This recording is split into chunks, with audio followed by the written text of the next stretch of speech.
সম্মানিত সহকর্মীরা এবং যাদের জন্য আজকের আয়োজন, শিক্ষার্থীদের আসসালামু আলাইকুম। আমি একটু দুঃখ নিয়েই বলি, কারণ আমি যখন তোমাদের দিকে তাকাই তখন কিন্তু আমার মেয়ের কথা মনে হয়। আবার আমি যখন তোমাদেরকে নিয়ে ভাবি তখন কিন্তু একটা চমৎকার পরিবেশে থেকেও যে তোমরা তোমাদের জায়গায় পৌঁছতে পারছো না, এটা আমি দেখি। এটা আমাকে খুব কষ্ট দেয় এবং খুবই কষ্ট দেয়, আমাদের অনেককেই কষ্ট দেয়। এত চমৎকার একটা পরিবেশে ঢাকা শহরে বাংলাদেশের কয়টা ইনস্টিটিউট আছে এরকম, যে আমি যদি মেয়েদের হোস্টেলের কথা বলি, প্রত্যেকটা মেয়েদের হোস্টেলে এক রুমে 10 জন 12 জন করে থাকে।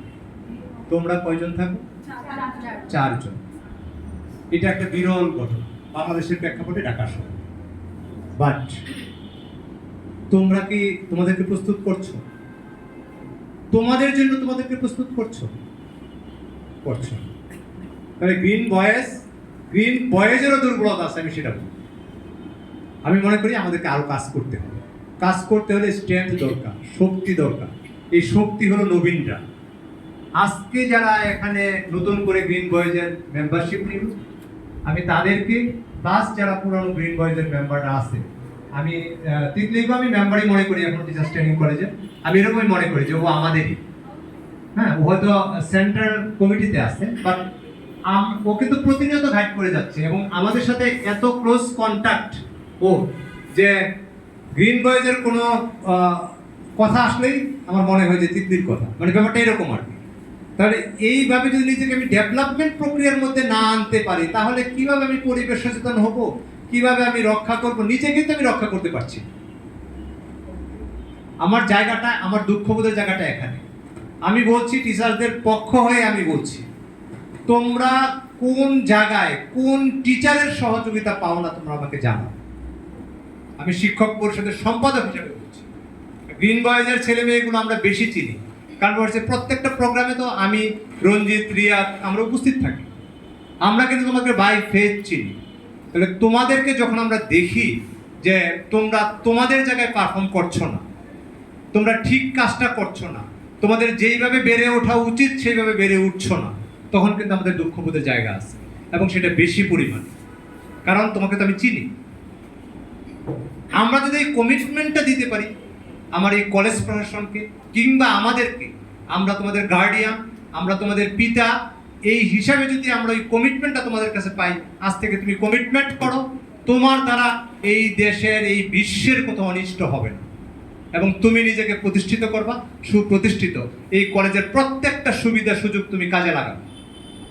আমি দেখি, আমি সেমিনারে গিয়ে আমার কোনো স্টুডেন্ট নাই, এত বই পড়ে আছে, আমার বইয়ের কোনো চাহিদা নাই। আমার বইয়ের ডিমান্ড, আমি বলছি আমার কাছে টাকা পড়ে আছে, আমি বই কিনতে পারছি না কারণ ডিমান্ড নেই আমার স্টুডেন্ট।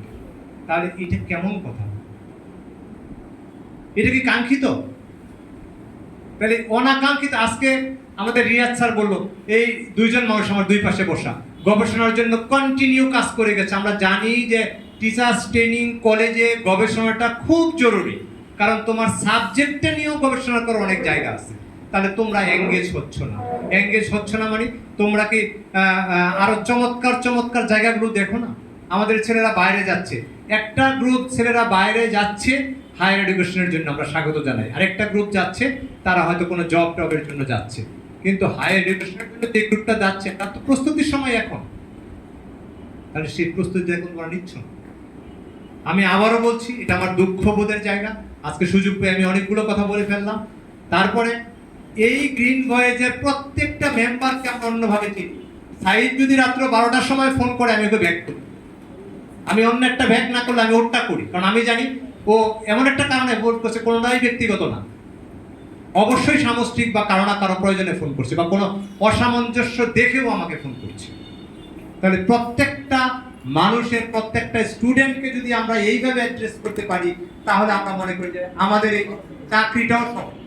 আমাদের টাকাগুলো তো হালাল হওয়া, তোমাদের কারণে আমাদের টাকাগুলো অনেক সময় হারাম হয়। আমি অনুরোধ করবো বিশেষ করে গ্রিন বয়েজকে আরো ভূমিকা রাখতে বলবো এই জায়গাগুলোতে।